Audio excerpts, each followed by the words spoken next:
Travel can be disorienting. Think of waking up in a hospital bed only to find yourself in the year 3906, living inside the body of a man from the future.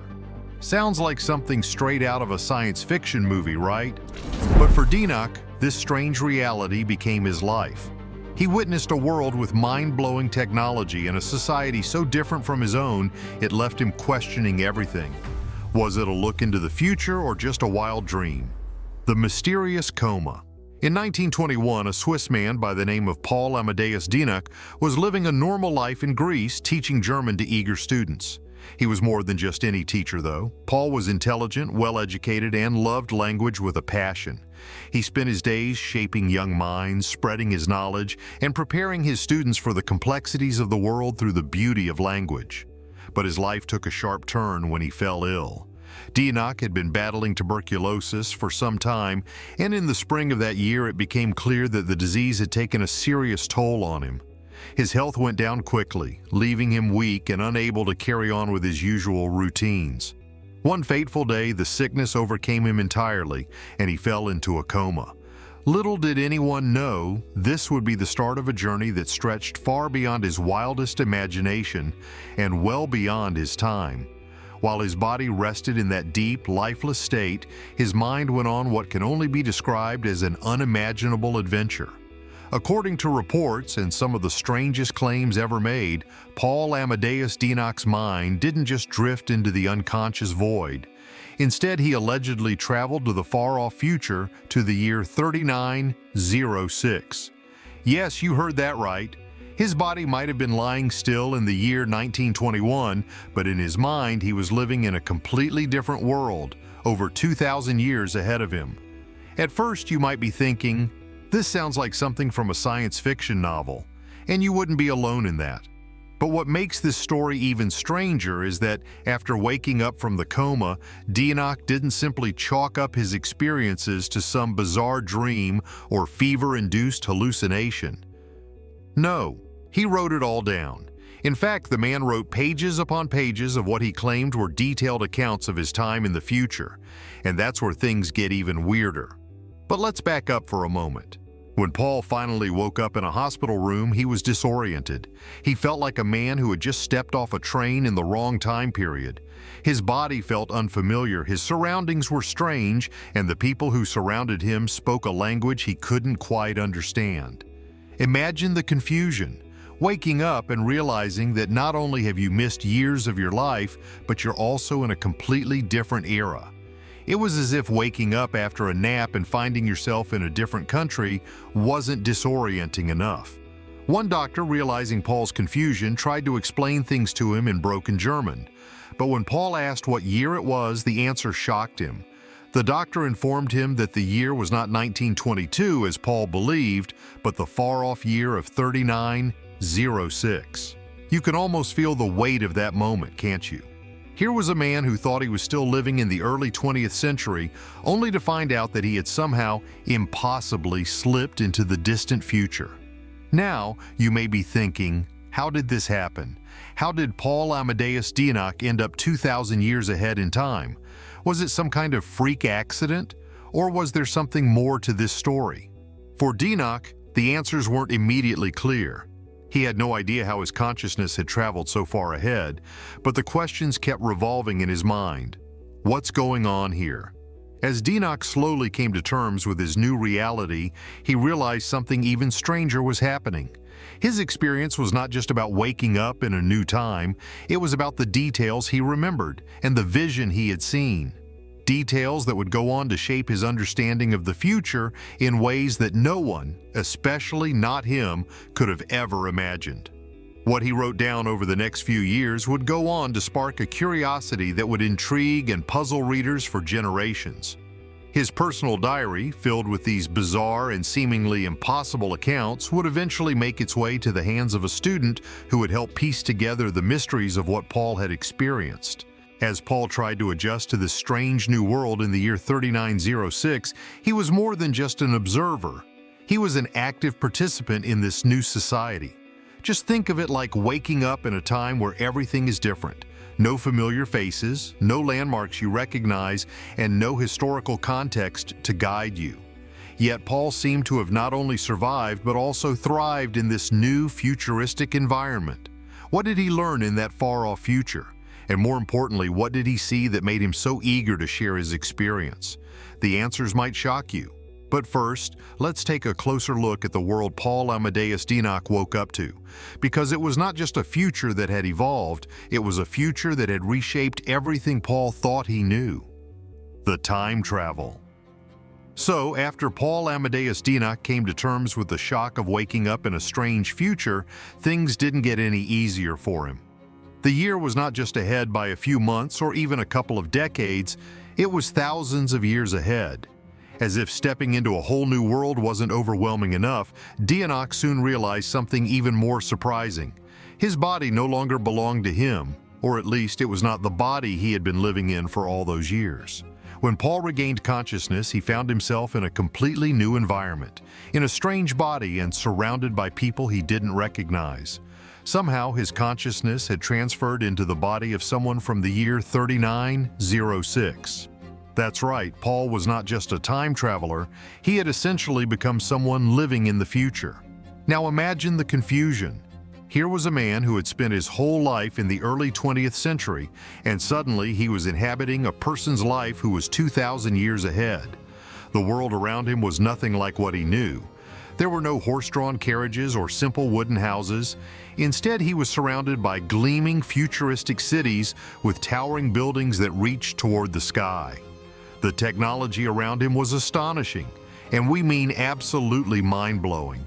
It was like stepping into a world where things that were impossible back in the 1920s were just ordinary parts of daily life. Flying cars, holographic screens, and floating platforms were the norm. Even something as simple as a handheld device was not just an ordinary piece of technology, it was a three-dimensional glowing gadget that played music, videos, and narration. For a man used to the humble tools of the early 20th century, this new world must have been an overwhelming sight. How did people even understand how to use this tech? What was it like to live in a world so far beyond what he had known? But as incredible as it was, he had to adapt. And he did. Over time, he learned how to live in this strange new world. He interacted with people who were so different from those he had known, people who had minds and perspectives shaped by centuries of technological progress. One of the most shocking aspects of his new life was the way people lived. In the world of 3906, there were no more struggles like the ones Dienach had known. No poverty, no sickness, and certainly no wars, well, not like the ones from his time anyway. The society was based on ideals that seemed almost impossible to imagine in the context of his own world. People worked only a few years of their lives, then retired, free to explore, create, or simply enjoy life. But here's where things really get interesting. Even though Dienach was living in the body of a man from the future, the reality of his situation was different. He couldn't stop feeling like a stranger, even in this strange world. His mind constantly reeled in disbelief. He found himself questioning everything he knew about time, space, and reality. How could he have traveled so far forward in time? What had happened to him while his body lay unconscious? Despite the awe and wonder of his new life, Dienach also faced deep feelings of alienation. He was, after all, just a visitor in someone else's life. His body wasn't his, but the experiences were, unquestionably, his, and what he saw in this future would change him forever. So, as Dienach adapted to this new world, he also began to document everything he saw. His observations were detailed and precise. He wrote about everything, from the technology he marveled at to the strange new societal norms that were so foreign to him. And all of this would eventually form the core of his mysterious diary, a document that would not only raise eyebrows but also spark a wave of curiosity about time travel and the future. But let's take a step back. What exactly was this future that Dienach had stepped into? The utopian future. When Paul Amadeus Dienach began to explore the future world of 3906, he couldn't help but feel like he had stepped into a dream, a world where humanity had solved its biggest problems. There were no wars, no poverty, and no environmental destruction. The world seemed perfect, almost like a paradise. But was it really a utopia or just a product of Enoch's idealistic imagination? The first thing Paul noticed was the complete absence of conflict. Gone were the days of endless wars and political struggles. People lived in harmony, working together for the common good. Nations no longer fought for resources or power. Instead, a unified global society worked cooperatively to maintain peace and balance. In this future, cities were peaceful and advanced, blending nature and technology seamlessly. Buildings made of transparent materials stood alongside lush greenery. The environment was clean, and pollution seemed to be a thing of the past. It was a world where technology had not only advanced, but had learned to coexist with the natural world. Transportation was unlike anything Paul had seen. Vehicles didn't drive on roads. They floated above the ground, gliding effortlessly from place to place. And communication? Forget phones. People in the future could communicate instantly using holographic devices that project images and messages in real time. It was a world of flying cars and devices that seemed to come straight out of a science fiction movie. However, perhaps the most incredible aspect of this future society is its approach to healthcare. Diseases that had once plagued humanity were eradicated. People lived longer, healthier lives thanks to technology so advanced that it almost seemed like magic. What truly set this world apart, however, was the people themselves. They had embraced spiritual enlightenment, transcending the flaws that had once defined humanity. Greed and selfishness were replaced by kindness and cooperation. Society didn't run in the pursuit of wealth. Instead, people worked for the common good, ensuring everyone's needs were met. It was a society where material wealth didn't define success. People worked for a few years of their lives, then retired, free to pursue what they loved. With no scarcity, no poverty, and no war, the world seemed like a perfect place. But was it truly a utopia, or was it just the product of Paul's hopeful vision of the future? The collapse of the old world. Paul Amadeus Enoch's time in the future was more than just a fascinating view of what could be. It was a wake-up call, a dire warning about the fate of the world he had left behind in the early 20th century. As he walked through the peaceful, advanced cities of the future, he couldn't help but reflect on the chaos and instability of his own time. It was a world filled with wars, political unrest, and environmental damage, tragedies that seemed to be spiraling out of control. He had lived through a period where humanity was on the edge of collapse, and he saw no way out unless things drastically changed. The early 20th century, when Enoch lived, was a time of deep conflict. Europe was recovering from the horrors of World War I, and political instability was on peak. Countries were at each other's throats, and the world was in constant fear of another global conflict. Meanwhile, the environment was suffering from unchecked industrialization. Smog-filled cities, deforestation, and pollution were signs of a planet being slowly choked by human progress. It was a time of imbalance where greed, power struggles, and ignorance about the Earth's limits were driving humanity to the brink of self-destruction. Enoch saw his world teetering on the edge of disaster. He believed that if humanity didn't change its ways, it would eventually destroy itself. The endless wars and the disregard for nature would lead to an irreversible collapse. The world as it was unsustainable, and people seemed too stubborn, too fixated on their own desires to change.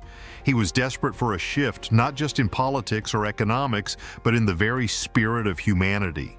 He felt that without a profound societal and spiritual transformation, the future he witnessed, a future of peace and enlightenment, would remain out of reach. As Enoch compared the broken world of his own time with the thriving future he found himself in, the contrast was striking. The 20th century was a place of decay, of civilizations fighting against each other and against the environment. It was a time of blind ambition, where the pursuit of power and wealth often came at the expense of everything else. The future, however, was a place where wisdom, peace, and cooperation were the guiding principles. The people of the future had learned the hard lessons that Enoch feared his own generation would never understand. This vision was not just a fascinating story for Enoch, it was an urgent message. He saw in the future the potential for humanity to evolve beyond its current flaws. If humanity didn't change, he feared the world would continue down its destructive path, leading to disaster. But if society could learn to embrace the values of the future, cooperation, spiritual enlightenment, and respect for nature, it could avoid collapse and build a sustainable, peaceful world. Enoch's experience in the future wasn't just a science fiction fantasy, it was a lesson in survival. It was a warning for the people of his time, and for us too.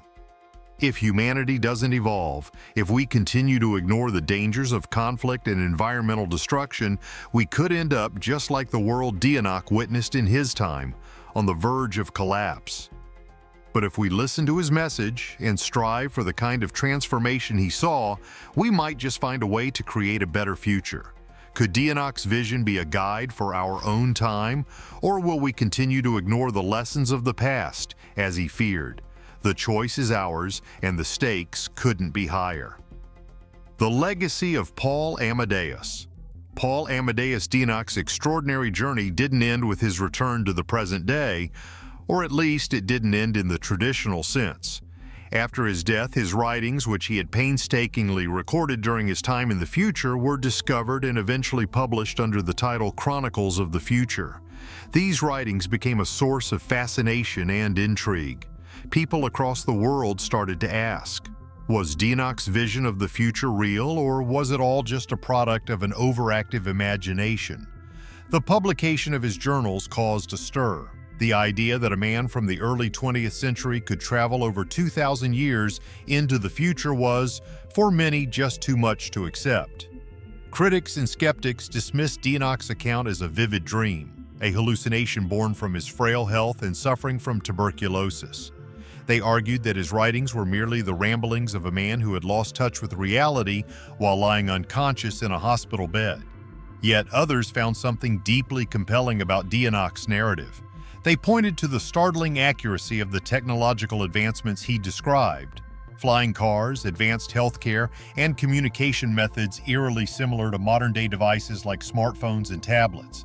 Some saw his account as a prophecy, an unnerving glimpse into a future that may one day come to pass. Regardless of the skepticism, Enoch's writings sparked widespread discussion and debate. His vision of a world free from war, poverty, and environmental destruction inspired many, especially those who saw the collapse of the 20th century's political and social systems. They believed his story was more than just a warning. It was a blueprint for how humanity could evolve. As more readers discovered chronicles of the future, many began to interpret Enoch's writings in different ways. Some saw it as a cautionary tale, a clear warning of the path humanity was heading down. Others took it as a hopeful vision of what could be a possible future if humanity embraced the changes needed to save itself. His account became both a puzzle and a guide, challenging readers to consider what kind of world they wanted to create for the generations that would follow. So, the question remains, was Paul Amadeus Enoch's experience real? Did he really travel through time, or was it all just a fantastical dream? We may never know the answer, but one thing is certain, his writings have left an indelible mark on the world. Whether you believe in time travel or not, Enoch's story offers a timeless lesson. It challenges us to think about the direction our world is heading and whether we too are on the brink of destruction or on the edge of a new beginning. So what do you think? Could Paul Amadeus Enoch really have traveled to the future, or was it all just a dream? Let us know your thoughts in the comments below. We would love to hear your take on his incredible story. And don't forget to like, share, and subscribe for more amazing stories.